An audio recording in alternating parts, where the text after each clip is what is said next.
दोस्तों मैंने इस वीडियो में संभावित टॉप 60 प्रश्नों को लिया है जो दोस्तों प्रश्न परीक्षा में बार बार पूछे जाते हैं। यदि आप लोग एसएससी एमटीएस की तैयारी कर रहे हैं या फिर आप लोगों का एसएससी सीजीएल का एग्जाम है तो दोस्तों यकीन मानिए आप लोगों को इस वीडियो से प्रश्न परीक्षा में देखने के लिए ज़रूर मिलेंगे, क्योंकि मैंने इस वीडियो में उन्हीं प्रश्नों को लिया है जो दोस्तों प्रश्न परीक्षा में बार बार पूछे जाते हैं। इसलिए यह वीडियो आप लोगों के लिए काफ़ी महत्वपूर्ण रहेगा। तो दोस्तों बिना देरी के इस वीडियो को शुरू करते हैं। इस वीडियो का पहला प्रश्न है दोस्तों, हरित क्रांति का संबंध किससे है। दोस्तों इस प्रश्न का आंसर है कृषि। दोस्तों हरित क्रांति या कृषि से संबंधित है, इसलिए दोस्तों इस प्रश्न का आंसर है कृषि। अगला प्रश्न है दोस्तों, सरोजिनी नायडू ने कांग्रेस के किस अधिवेशन की अध्यक्षता की थी। दोस्तों इस प्रश्न का आंसर है 1925 ईस्वी में। दोस्तों 1925 ईस्वी में जब कानपुर का अधिवेशन हुआ था, इसमें दोस्तों सरोजिनी नायडू ने कांग्रेस के अधिवेशन की अध्यक्षता की थी, इसलिए दोस्तों इस प्रश्न का आंसर है 1925 ईस्वी। दोस्तों यह प्रश्न काफ़ी वेरी इंपॉर्टेंट है, क्योंकि दोस्तों यह कांग्रेस से संबंधित है और दोस्तों कांग्रेस अधिवेशन से संबंधित हर एक परीक्षा में एक प्रश्न जरूर पूछा जाता है, इसलिए आप लोग इस प्रश्नों को अच्छे से रट लीजिएगा। अगला प्रश्न है दोस्तों, महाराष्ट्र सरकार द्वारा उद्योग रत्न पुरस्कार 2023 से किसे सम्मानित किया गया। दोस्तों इस प्रश्न का आंसर है रतन टाटा को। दोस्तों महाराष्ट्र सरकार द्वारा उद्योग रत्न पुरस्कार 2023 से रतन टाटा को सम्मानित किया गया है, इसलिए दोस्तों इस प्रश्न का आंसर है रतन टाटा। अगला प्रश्न है दोस्तों, कौन सा देश पहले भारत का हिस्सा हुआ करता था। दोस्तों इस प्रश्न का आंसर है पाकिस्तान और बांग्लादेश। दोस्तों पाकिस्तान और बांग्लादेश यह दोनों ही देश अपने देश के कभी हिस्सा हुआ करते थे, इसलिए दोस्तों इस प्रश्न का आंसर है पाकिस्तान और बांग्लादेश। अगला प्रश्न है दोस्तों, अशोक किस धर्म के अनुयायी थे। दोस्तों इस प्रश्न का आंसर है बौद्ध धर्म के। दोस्तों अशोक यह मौर्य वंश के साम्राज्य थे और यह दोस्तों बौद्ध धर्म के अनुयायी थे, इसलिए दोस्तों इस प्रश्न का आंसर है बौद्ध धर्म। अगला प्रश्न है दोस्तों, लौसार उत्सव किस उपलक्ष्य में मनाया जाता है। दोस्तों इस प्रश्न का आंसर है नव वर्ष के उपलक्ष्य में। दोस्तों लौसार उत्सव यह लद्दाख में नव वर्ष के उपलक्ष्य में मनाया जाता है, इसलिए दोस्तों इस प्रश्न का आंसर है नव वर्ष। दोस्तों यह प्रश्न भी काफ़ी वेरी इंपॉर्टेंट है, क्योंकि दोस्तों यह उत्सव से संबंधित है और दोस्तों एसएससी का कोई भी एग्जाम हो हर एक शिफ्ट में 1 से 2 प्रश्न उत्सव से संबंधित जरूर पूछे जाते हैं, इसलिए दोस्तों आप लोग इस प्रश्न को अच्छे से याद कर लीजिएगा। अगला प्रश्न है दोस्तों, वित्त आयोग का गठन संविधान के किस अनुच्छेद में वर्णित है। दोस्तों इस प्रश्न का आंसर है अनुच्छेद 280 में। दोस्तों वित्त आयोग का गठन संविधान के अनुच्छेद 280 में वर्णित है, इसलिए दोस्तों इस प्रश्न का आंसर है अनुच्छेद 280। दोस्तों यह प्रश्न भी काफ़ी वेरी इंपॉर्टेंट है, क्योंकि दोस्तों यह प्रश्न अनुच्छेद से संबंधित है और दोस्तों अनुच्छेद से संबंधित हर एक एग्जाम में 1 से 2 प्रश्न जरूर पूछे जाते हैं, इसलिए आप लोग इस प्रश्नों को अच्छे से याद कर लीजिएगा। दोस्तों मैंने अनुच्छेद से संबंधित एक वीडियो अपलोड कर दिया है, इस वीडियो को देखने के बाद आप लोग उस अनुच्छेद से संबंधित वीडियो को भी देख लीजिएगा, जिससे आप लोगों को सभी महत्वपूर्ण अनुच्छेद अच्छे से याद हो जाएंगे। अगला प्रश्न है दोस्तों, अनुच्छेद 20 से संबंधित है। दोस्तों इस प्रश्न का आंसर है अनुच्छेद 20। दोस्तों यह 2 सिद्धि के संबंध में संरक्षण से संबंधित है, इसलिए दोस्तों इस प्रश्न का आंसर है 2 सिद्धि के संबंध में संरक्षण। दोस्तों यह प्रश्न भी काफ़ी वेरी इंपॉर्टेंट है, क्योंकि दोस्तों यह प्रश्न भी परीक्षा में काफ़ी बार रिपीट हुआ है। अगला प्रश्न है दोस्तों, 2011 की जनगणना के अनुसार सबसे कम महिला साक्षरता दर भारत के किस राज्य की है। दोस्तों इस प्रश्न का आंसर है राजस्थान राज्य की। दोस्तों 2011 की जनगणना के अनुसार सबसे कम महिला साक्षरता दर यह राजस्थान राज्य की है, इसलिए दोस्तों इस प्रश्न का आंसर है राजस्थान राज्य। जबकि दोस्तों सबसे अधिक साक्षरता दर भारत के केरल राज्य की है और यदि हम दोस्तों केंद्र शासित प्रदेश की बात करें तो दोस्तों सबसे अधिक साक्षरता दर पांडुचेरी की है। दोस्तों यह प्रश्न भी काफ़ी वेरी इंपॉर्टेंट है, क्योंकि दोस्तों यह जनगणना से संबंधित है और दोस्तों एसएससी का कोई भी एग्जाम हो हर एक शिफ्ट में 1 से 2 प्रश्न जनगणना से संबंधित जरूर पूछे जाते हैं, इसलिए दोस्तों आप लोग इस प्रश्न को अच्छे से रट लीजिएगा। दोस्तों मेरा प्रयास आप लोगों को कैसा लग रहा है अपनी राय कमेंट बॉक्स में ज़रूर दीजिएगा। दोस्तों एक वीडियो बनाने में काफ़ी मेहनत लगती है, इसलिए दोस्तों आप लोग इस वीडियो को लाइक और शेयर ज़रूर कर दीजिएगा। अगला प्रश्न है दोस्तों, दिलीप ट्रॉफी का संबंध किस खेल से है। दोस्तों इस प्रश्न का आंसर है क्रिकेट से। दोस्तों दिलीप ट्रॉफी का संबंध यह क्रिकेट से है, इसलिए इस प्रश्न का आंसर है क्रिकेट। अगला प्रश्न है दोस्तों, बिस्मिल्लाह खां का संबंध किस वाद्य यंत्र से है? दोस्तों इस प्रश्न का आंसर है शहनाई वादन से। दोस्तों बिस्मिल्लाह खां का संबंध यह शहनाई वादन से है, इसलिए इस प्रश्न का आंसर है शहनाई वादन। अगला प्रश्न है दोस्तों, लावड़ी किस राज्य का लोकप्रिय नृत्य है? दोस्तों इस प्रश्न का आंसर है महाराष्ट्र राज्य का। दोस्तों लावड़ी यह महाराष्ट्र राज्य का लोकप्रिय नृत्य है, इसलिए इस प्रश्न का आंसर है महाराष्ट्र राज्य। दोस्तों यह प्रश्न भी काफ़ी वेरी इंपॉर्टेंट है, क्योंकि दोस्तों यह प्रश्न लोक नृत्य से संबंधित है। और दोस्तों हर एक शिफ्ट में 1 से 2 प्रश्न लोक नृत्य से संबंधित भी जरूर पूछे जाते हैं। इसलिए दोस्तों मैंने जो भी महत्वपूर्ण लोक नृत्य हैं उनसे संबंधित एक वीडियो अपलोड कर दिया है। इस वीडियो को देखने के बाद आप लोग इस वीडियो को भी देख लीजिएगा। अगला प्रश्न है दोस्तों, अनाका अलका मौनी का संबंध किस खेल से है? दोस्तों इस प्रश्न का आंसर है स्क्वैश। दोस्तों अनाका अलका मौनी का संबंध यह स्क्वैश से है, इसलिए इस प्रश्न का आंसर है स्क्वैश। अगला प्रश्न है दोस्तों, उत्तर प्रदेश राज्य के वर्तमान समय में राज्यपाल कौन है? दोस्तों इस प्रश्न का आंसर है आनंदीबेन पटेल। दोस्तों आनंदीबेन पटेल यह वर्तमान समय में उत्तर प्रदेश राज्य की राज्यपाल हैं, इसलिए इस प्रश्न का आंसर है आनंदीबेन पटेल।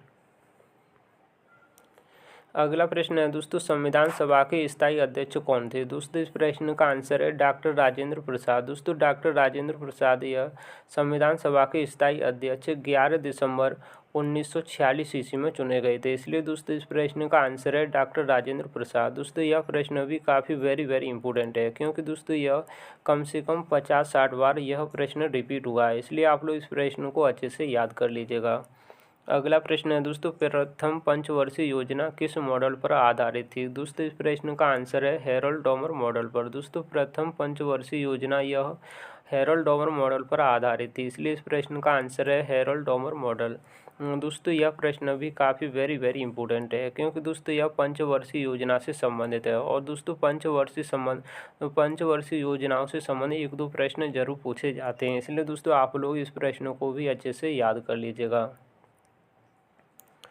अगला प्रश्न है दोस्तों, राज्यसभा का पदेन सभापति कौन होता है? दोस्तों इस प्रश्न का आंसर है उपराष्ट्रपति। दोस्तों राज्यसभा का पदेन सभापति उपराष्ट्रपति होता है, इसलिए इस प्रश्न का आंसर है उपराष्ट्रपति। अगला प्रश्न है दोस्तों, मोहिनी अट्टम नृत्य किस राज्य से संबंधित है? दोस्तों इस प्रश्न का आंसर है केरल राज्य से। दोस्तों मोहिनी अट्टम यह केरल राज्य से संबंधित है, इसलिए दोस्तों इस प्रश्न का आंसर है केरल राज्य। दोस्तों यह प्रश्न भी काफ़ी वेरी इंपॉर्टेंट है, क्योंकि दोस्तों यह प्रश्न काफ़ी बार रिपीट हुआ है, इसलिए आप लोग इस प्रश्न को अच्छे से याद कर लीजिएगा।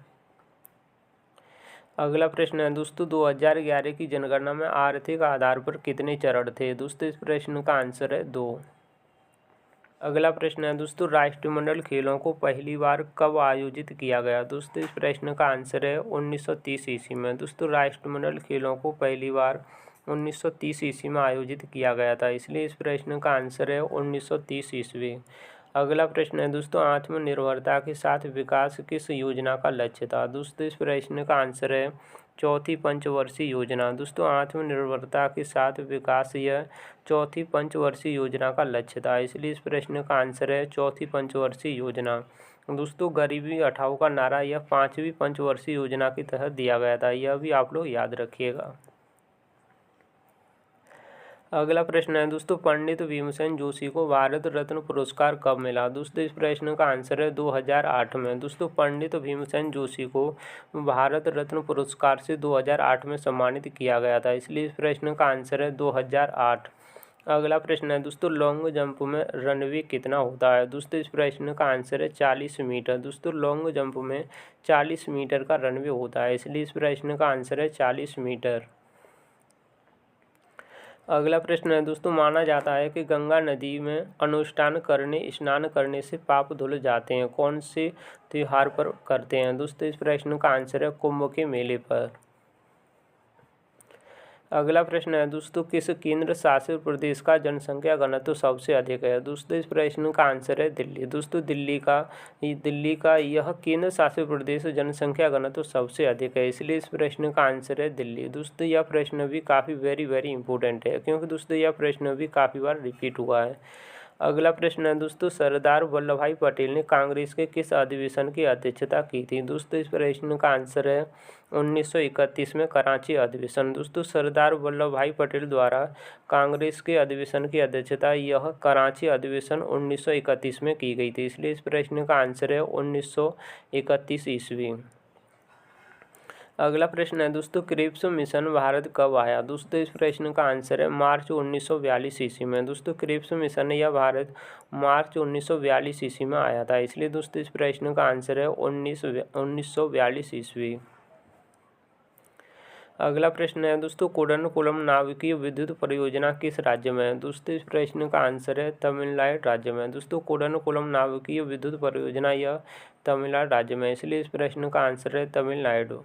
अगला प्रश्न है दोस्तों, कथकली और मोहिनीअट्टम किस राज्य के लोक नृत्य हैं? दोस्तों इस प्रश्न का आंसर है केरल राज्य के। दोस्तों कथकली और मोहिनीअट्टम यह केरल राज्य के प्रमुख लोक नृत्य हैं, इसलिए इस प्रश्न का आंसर है केरल राज्य। दोस्तों यह प्रश्न भी काफ़ी वेरी इंपॉर्टेंट है। दोस्तों कोई भी एग्जाम हो, हर एक एग्जाम में यह प्रश्न बार बार रिपीट होता है, इसलिए आप लोग इस प्रश्नों को अच्छे से याद कर लीजिएगा। अगला प्रश्न है दोस्तों, डंडा यात्रा महोत्सव किस राज्य से संबंधित है? दोस्तों इस प्रश्न का आंसर है ओडिशा राज्य से। दोस्तों डंडा यात्रा महोत्सव यह ओडिशा राज्य से संबंधित है, इसलिए इस प्रश्न का आंसर है ओडिशा राज्य। दोस्तों आप लोगों को मेरा प्रयास कैसा लग रहा है, अपनी राय कमेंट बॉक्स में जरूर दीजिएगा। यदि आप लोगों ने अभी तक इस वीडियो को लाइक नहीं किया है तो दोस्तों वीडियो को लाइक कर दीजिएगा, और यदि आप लोग इस चैनल पर नए हैं तो दोस्तों चैनल को भी सब्सक्राइब जरूर कर लीजिएगा। अगला प्रश्न है दोस्तों, जन औषधि एक्सप्रेस कब चली? दोस्तों इस प्रश्न का आंसर है मार्च 2023 में। दोस्तों जन औषधि एक्सप्रेस यह मार्च 2023 में चली है, इसलिए इस प्रश्न का आंसर है मार्च 2023। अगला प्रश्न है दोस्तों, संवैधानिक उपचारों का अधिकार किस अनुच्छेद में आता है? दोस्तों इस प्रश्न का आंसर है अनुच्छेद 32 में। दोस्तों संवैधानिक उपचारों का अधिकार यह अनुच्छेद 32 में आता है, इसलिए इस प्रश्न का आंसर है अनुच्छेद 32। दोस्तों यह प्रश्न काफ़ी वेरी इंपॉर्टेंट है, क्योंकि दोस्तों यह प्रश्न बार बार रिपीट होता है, इसलिए आप लोग इस प्रश्न को अच्छे से याद कर लीजिएगा। अगला प्रश्न है दोस्तों, धार्मिक स्वतंत्रता का अधिकार संविधान के किस अनुच्छेद से संबंधित है? दोस्तों इस प्रश्न का आंसर है अनुच्छेद 25 से 28 में। दोस्तों धार्मिक स्वतंत्रता का अधिकार यह अनुच्छेद 25 से 28 में दिया गया है, इसलिए इस प्रश्न का आंसर है अनुच्छेद 25 से 28। अगला प्रश्न है दोस्तों, नीरज चोपड़ा ने अगस्त 2023 में कौन सा मेडल जीता? दोस्तों इस प्रश्न का आंसर है गोल्ड मेडल, जो कि भाला फेंक में जीता था, इसलिए इस प्रश्न का आंसर है गोल्ड मेडल। अगला प्रश्न है दोस्तों, मीराबाई चानू का संबंध किस खेल से है? दोस्तों इस प्रश्न का आंसर है भारोत्तोलन से। दोस्तों मीराबाई चानू का संबंध यह भारोत्तोलन से, इसलिए इस प्रश्न का आंसर है भारोत्तोलन। अगला प्रश्न है दोस्तों, भारत की सबसे लंबी नदी कौन सी है? दोस्तों इस प्रश्न का आंसर है गंगा नदी। दोस्तों भारत की सबसे लंबी नदी गंगा नदी है, जो कि दोस्तों 2525 किलोमीटर यह लंबी है। अगला प्रश्न है दोस्तों, भारत का सबसे लंबा बांध कौन सा है? दोस्तों इस प्रश्न का आंसर है हीराकुंड बांध। दोस्तों हीराकुंड बांध यह भारत का सबसे लंबा बांध है, इसलिए इस प्रश्न का आंसर है हीराकुंड बांध। दोस्तों हीराकुंड बांध यह महानदी पर उड़ीसा राज्य में बना है। दोस्तों अगला प्रश्न है, भारत की सबसे लंबी दूरी करने वाली ट्रेन कौन सी है? दोस्तों इस प्रश्न का आंसर है विवेक एक्सप्रेस। दोस्तों विवेक एक्सप्रेस यह भारत की सबसे लंबी दूरी तय करने वाली ट्रेन है, इसलिए इस प्रश्न का आंसर है विवेक एक्सप्रेस। अगला प्रश्न है दोस्तों, राष्ट्रपति के निर्वाचन नीति किस अनुच्छेद से संबंधित है? दोस्तों इस प्रश्न का आंसर है अनुच्छेद 55 से। अगला प्रश्न है दोस्तों, रूस के संविधान से क्या लिया गया? दोस्तों इस प्रश्न का आंसर है मौलिक कर्तव्य और पंचवर्षीय योजना। दोस्तों यह प्रश्न भी काफ़ी वेरी इंपॉर्टेंट है, क्योंकि दोस्तों यह प्रश्न भी बार बार रिपीट होता है, इसलिए आप लोग इस प्रश्न को भी अच्छे से याद कर लीजिएगा। अगला प्रश्न है दोस्तों, संविधान का अनुच्छेद 129 किससे संबंधित है? दोस्तों इस प्रश्न का आंसर है सुप्रीम कोर्ट एक अभिलेख न्यायालय होगा। अगला प्रश्न है दोस्तों, 2023-24 के बजट में कितनी प्राथमिकताएं तय की गई हैं? दोस्तों इस प्रश्न का आंसर है 7। अगला प्रश्न है दोस्तों, शेफाली वर्मा का संबंध किस खेल से है? इस प्रश्न का आंसर है दोस्तों क्रिकेट। दोस्तों शेफाली वर्मा का संबंध क्रिकेट से है, इसलिए इस प्रश्न का आंसर है क्रिकेट। अगला प्रश्न है दोस्तों, जौहर कप का संबंध किस खेल से है? इस प्रश्न का आंसर है दोस्तों हॉकी से। दोस्तों जौहर कप यह हॉकी से संबंधित है, इसलिए इस प्रश्न का आंसर है हॉकी। अगला प्रश्न है दोस्तों, 2011 की जनगणना के अनुसार सर्वाधिक जनसंख्या किस राज्य की है? दोस्तों इस प्रश्न का आंसर है उत्तर प्रदेश राज्य की। दोस्तों 2011 की जनगणना के अनुसार सर्वाधिक जनसंख्या यह उत्तर प्रदेश राज्य की है, इसलिए इस प्रश्न का आंसर है उत्तर प्रदेश राज्य की। यह दोस्तों 2011 की जनगणना के अनुसार सबसे कम जनसंख्या की बात कर रहे हैं तो दोस्तों किस राज्य की है? सिक्किम राज्य की। यह भी आप लोग याद रखिएगा। अगला प्रश्न है दोस्तों, कौन सा नृत्य कर्नाटक राज्य से संबंधित है? दोस्तों इस प्रश्न का आंसर है यक्षगान। दोस्तों यक्षगान यह कर्नाटक राज्य का एक शास्त्रीय लोक नृत्य है, इसलिए इस प्रश्न का आंसर है यक्षगान। दोस्तों यह प्रश्न भी काफ़ी वेरी इंपॉर्टेंट है, क्योंकि दोस्तों यह प्रश्न काफ़ी बार परीक्षा में रिपीट हुआ है, इसलिए आप लोग इस प्रश्न को अच्छे से याद कर लीजिएगा। अगला प्रश्न है दोस्तों, मौर्य वंश का अंतिम शासक कौन था? दोस्तों इस प्रश्न का आंसर है बृहद्रथ। दोस्तों बृहद्रथ यह मौर्य वंश का अंतिम शासक था, इसलिए दोस्तों इस प्रश्न का आंसर है बृहद्रथ। अगला प्रश्न है दोस्तों, हरित क्रांति के जनक हैं? दोस्तों इस प्रश्न का आंसर है एम.एस. स्वामीनाथन। दोस्तों एम.एस. स्वामीनाथन यह हरित क्रांति के जनक हैं, इसलिए इस प्रश्न का आंसर है एम.एस. स्वामीनाथन। दोस्तों यह प्रश्न भी काफ़ी बार रिपीट हुआ है, इसलिए आप लोग इस प्रश्न को भी अच्छे से याद कर लीजिएगा। अगला प्रश्न है दोस्तों, सार्क में कौन कौन से देश शामिल हैं? दोस्तों इस प्रश्न का आंसर है भारत, पाकिस्तान, श्रीलंका, भूटान, बांग्लादेश, मालदीव और नेपाल। दोस्तों सार्क में भारत, पाकिस्तान, श्रीलंका, भूटान, बांग्लादेश, मालदीव और नेपाल यह देश शामिल हैं। अगला प्रश्न है दोस्तों, अंकिता दास किस खेल से संबंधित हैं? दोस्तों इस प्रश्न का आंसर है टेबल टेनिस से। दोस्तों अंकिता दास यह टेबल टेनिस से संबंधित है, इसलिए इस प्रश्न का आंसर है टेबल टेनिस। अगला प्रश्न है दोस्तों, छऊ नृत्य भारत के किस राज्य से संबंधित है? दोस्तों इस प्रश्न का आंसर है झारखंड, पश्चिम बंगाल और उड़ीसा। दोस्तों छऊ नृत्य झारखंड, पश्चिम बंगाल और उड़ीसा राज्य में किया जाता है, इसलिए इस प्रश्न का आंसर है झारखंड, पश्चिम बंगाल और उड़ीसा। अगला प्रश्न है दोस्तों, लोकसभा को कौन भंग कर सकता है? इस प्रश्न का आंसर है दोस्तों राष्ट्रपति। दोस्तों राष्ट्रपति द्वारा लोकसभा को भंग किया जा सकता है, इसलिए इस प्रश्न का आंसर है राष्ट्रपति।